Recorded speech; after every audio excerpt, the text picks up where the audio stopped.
People were glued to the screen watching the Brown family endure the harsh conditions of Alaska, including the freezing winters, during the Alaskan Bush People docudrama TV show aired between 2014 and 2022.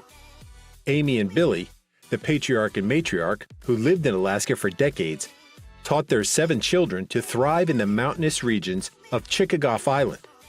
4 sons, Bam Bam, Bear, Gabe, and Noah, and daughters, Bird and Rain, still practice the homestead lifestyle and consider themselves part of a wolf pack, while the oldest son, Matt, left the family and the show in the 8th season.